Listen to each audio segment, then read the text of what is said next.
Hey guys, Chris here from Tribefit, and today I'm blessed to have a very special guest, Brittany Bennett from Bennett PR. How are you today?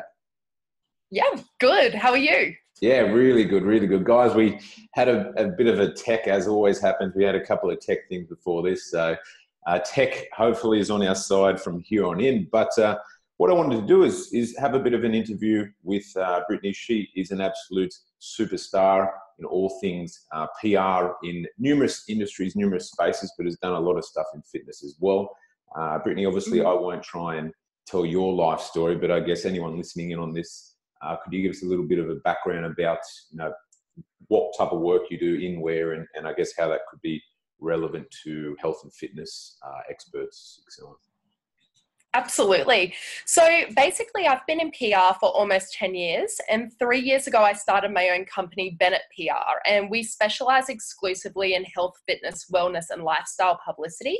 So some of the clients that I work on currently are 28 by Sam Wood. I have Jessica Seppel, Newzest, Ozfit Torsion Bar, Zoe Bingley Pullen, Flow Athletic. I just did the launch of Zadi Training, which is a new high intensity idea for women, which is backed by Fernwood. So I essentially specialize in this. And as a result of making friends with the journalists, just because I've got fairly good experts on my team, I've actually recently created something called the Photopia Media Hub, which is ironically a tech business, which, as you can see, I'm not forcing my tech. But how it kind of works is it's for experts who want to be featured in the media, but they don't want to pay full PR rates. So instead they pay $25 a week, and then they can put up their own story ideas that are based on their business, and the approved journalists on the platform can come and take the story ideas and run them exclusively to help build an expert's brand recognition and reputation.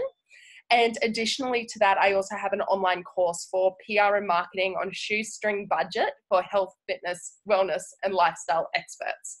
Beautiful, beautiful. Well, So that's where I specialize. Awesome, awesome. There's obviously a couple of different avenues that would suit people probably listening in on this, but I guess that's fantastic. In terms of, I guess, someone that is listening to this and wanting to, potentially haven't done much in the PR space before, or haven't had much success in the PR space before, and are thinking about looking into it and wanting to try and grow their brand, their business down that marketing avenue. What do you have any kind of tips that you would give as, obviously in your course, it goes through all the specifics in detail, but do you have any sort of, starting tips or advice for those type of people?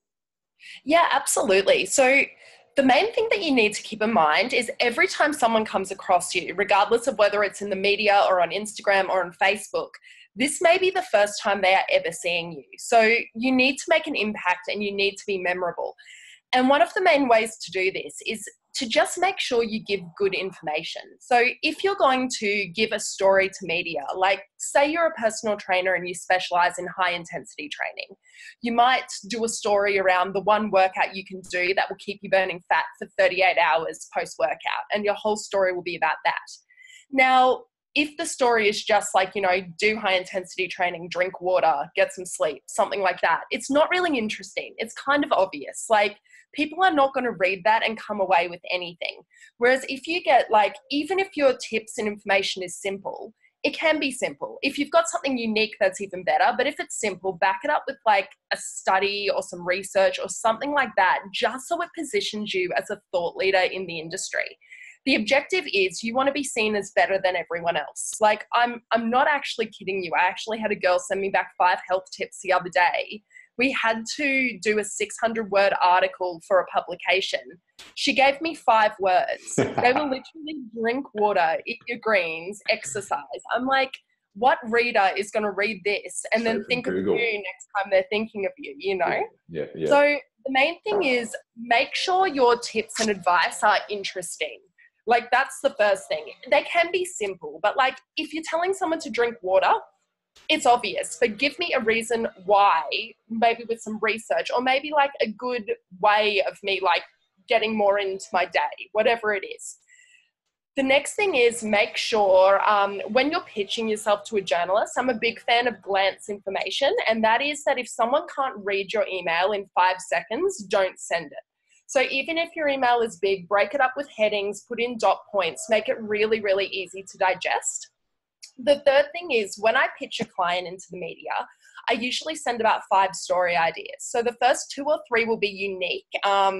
They'll be interesting. They'll be the ones I want to talk about. And the bottom 2 will be topical.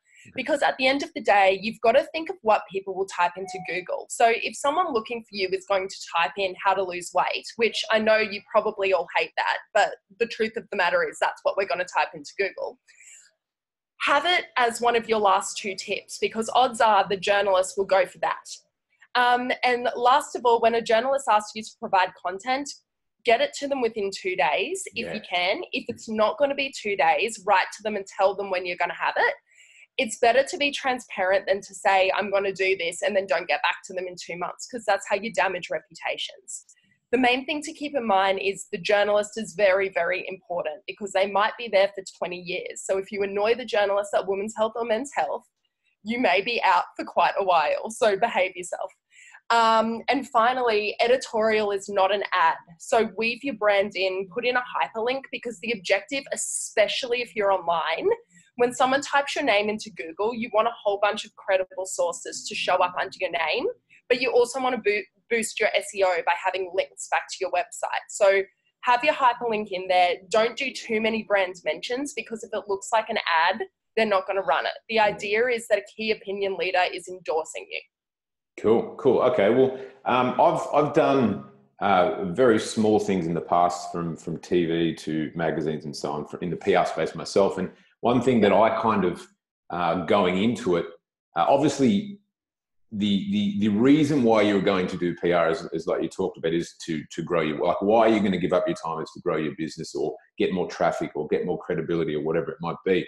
And pretty much the first thing that I kind of think, if you put yourself in the shoes of someone like that, the first thing is, well, how can I use this to plug myself, my brand, or whatever it might be? And what you just touched on there is, obviously they're not public, they're not going to publish it if it's just a big sales script or whatever it might be. So what's the kind of etiquette around, where can you plug yourself a little bit, and what's the best way to, I guess, approach that won't offend the journal?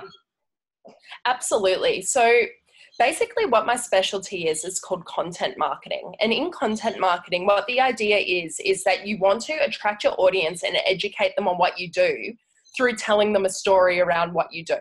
So for example, if you own an F45, you'll do 5 ways to do HIIT training. You'll do how to lose weight during the Christmas season, or whatever it is that you want to do. You'll do something like that. In the top, what you'd kind of do is say, you can do a workout such as F45 training, and you do a link. Another thing you can do, sorry if you can hear my dog in the background, someone very rudely rang my door buzzer.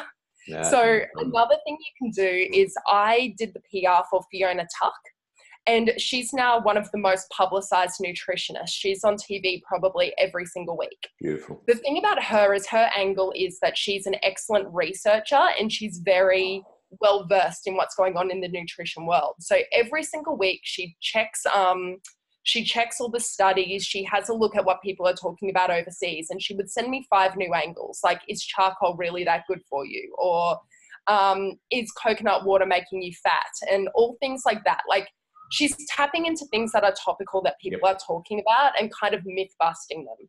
And as a result, because her information was so well researched, everyone calls her the forensic nutritionist, because she's the researcher of nutrition. And they're so happy to do that, because she's so credible that it looks really good for the publication to mention her name. So I would always say add your service in. So if you're doing a story and you have 5 tips, make one of the tips about you. So if you're talking about your boxing class, it might be 5 ways to stay motivated to work out all year round. And one thing might be, join a boxing class such as Smash Boxing at Flow Athletic, because, boxing is with 2 people, it's social, it's good for strength, like whatever it is that you want to say. Always make sure 1 tip is about you, and always make sure you have a byline with a hyperlink in it that mentions your name. always hyperlink just in case they forget to do it. Beautiful. Cool. Now that's awesome. And I guess in terms of, so if you send through document to, let's just say someone's engaged you, that's obviously going to be quite straightforward. You're going to kind of walk them through it. But if someone's kind of doing it, from scratch, they're just starting out, they're not looking to engage anyone, or they're not looking to take on a course or whatever it might be just as of yet, what's the rules of thumbs on, let's just say they reach out to a journo and they start communicating, they send through some documents or they have a phone interview or whatever it is, how do they follow up to not annoy the journo, but then at the same time to make sure that, or give it the best chance possible that it actually gets publicized? Yeah, definitely. Okay, so rule number 1 is never call a journalist. That is how you get blacklisted. Because when people are trying to write and you interrupt them, they are not happy people. So what I would do is you do up a pitch first thing. And the pitch is basically when you come in, it's good to introduce yourself, but don't expect them to respond. So if you introduce yourself, it's actually the follow-up pitch that is going to be more interesting to them. What I would usually open with is my story angle. So my story angle might be, I have some new research on Rose Hip Vital, which helps with arthritis. And I have this fitness expert that is going to help talk you through why fitness people should be using it post-workout to reduce inflammation. So that's my hook. I've got research, I've got a study, I've got an expert. So I'd go straight in at the top with what my angle is, who I've got and what I'm after. Do you want an interview or do you want me to provide content? Then I would go into information with a headline and dot points. Headline, dot points. Again, glance information, 5-second rule. If you don't know what's going on, delete it. Most journalists don't really read press releases. So if I do a press release, it's just about the product. So it's just so they can get more product information, whereas my pitch will be more about the angle and the story because I want to tell them about something awesome they can talk about. I'll follow up on it probably a few days later. It just depends on how time sensitive it is, but I'll follow up on the exact same email and I'll make it way shorter because remember, glance information. Your first email is going to be a bit longer because you need to share the information. The second email, because all the information is below in the thread, will be shorter. Just give them the key information. Do you want this? This is the story. Here's the research. Here's the expert. That's it. And you follow up with that. If you don't hear back from them again, odds are some of them do file your story and they'll come back to you in months. Like this will happen. They won't necessarily run you immediately. But what I usually do is 2 weeks later, I just come up with a new but similar angle and I just send it to them again. And they're fine with it. Like you can absolutely do that. Just don't email them every single day. And then when you get a hook from them, respond quickly. Like PR is not the same as what it used to be. Like when I started, there was 5 beauty journalists, there was 5 fashion journalists. Now there's 1 beauty journalist across 4 publications. So you need to be quick and efficient and give them awesome information. And if they like you, they'll keep coming back to you. Like by the end of my campaign with Fiona Tuck, and also I'm still working with Ben Lucas, but even with Ben Lucas, the journalist comes to me now because they know they're going to get the best content and they know it will be well researched and they know it's going to sound good. Beautiful. So there's nothing wrong with following up or anything. Another thing is on my media hub, you can put up your story ideas and we've got over 53 journalists on there, including Men's Health and Marie Claire, Sydney Morning Herald and News.com and Body and Soul. And they're literally on the platform to look for story ideas. So you can do it that way. But if you're pitching, this is how you do it. And you can find their names in the masthead of the magazine or online, and they pretty much all have the same formula. So first name dot last name at news.com.au, for example. Beautiful. Well, probably we'll wrap up in a second. I'm just going to ask you one more question, but it's something that's just top of mind for everything you're talking about. And just in case no one's kind of picked up on this, once again, I've read many books and so on PR, obviously very junior in it in comparison to Brittany. But the one thing that really stood out for me is that, and it's more of a headspace aspect, is that the journos are busy, they have a job, and your job to be successful is to make their job easier. And everything you're talking about is awesome headlines that have a hook, expert backgrounds, easy to read. Coming back to them as fast as possible, not annoying them, all that sort of stuff. They've got a job And Yeah. if you can help them with awesome stories, fast turnaround, etc., everything that Brittany was talking about, they're going to come back to you, because why would they want to speak to 10 people to try and find one story when they know they've got this awesome source that they can go to at any time, get what they need, and that way it makes it a bit of a win-win. But you've got to be thinking that you're there to serve, and from that perspective, you're going to get run more often.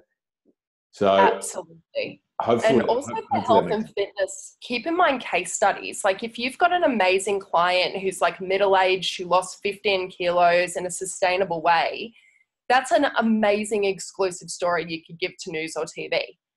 And it looks so good for you because people love seeing real people succeed. Beautiful. Cool. Look, we're going to wrap it up. I've got another interview just after this, but look, it was fantastic. Lots of gold nuggets from there. To wrap up, two things. One question, Brittany, any final, I guess, one-liner advice? And then secondly, if someone wants to find out more information about yourself and what you do, where would they look?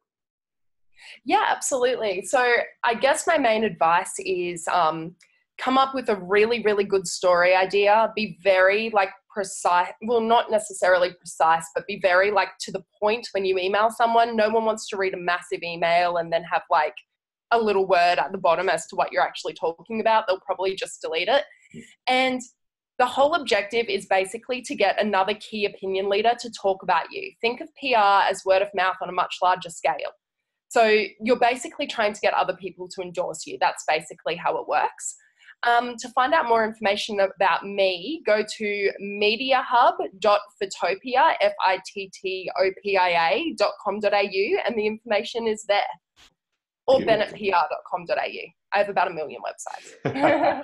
Fantastic. Well, thank you very much for your time, Brittany. Some really valuable information. I've actually never done a talk with anyone specifically just about PR for our community as of yet. So this will be the first, and it's a really massive arm of business marketing that probably gets forgotten about, or people kind of don't know how to approach it. So as a result, they don't get results for the work they do. So then they just kind of leave it behind. But it's such a powerful avenue, and from a credibility perspective, it's top of the ranks. So really appreciate your time, Brittany. Guys, check out if you want to find any more information, find out what Brittany what she does, what she was talking about. Check her out on those the websites you mentioned. And once again, Brittany, thanks for your time, and no doubt we'll be speaking soon. Pleasure. Thank you so much for having me. No worries. See you later. Bye.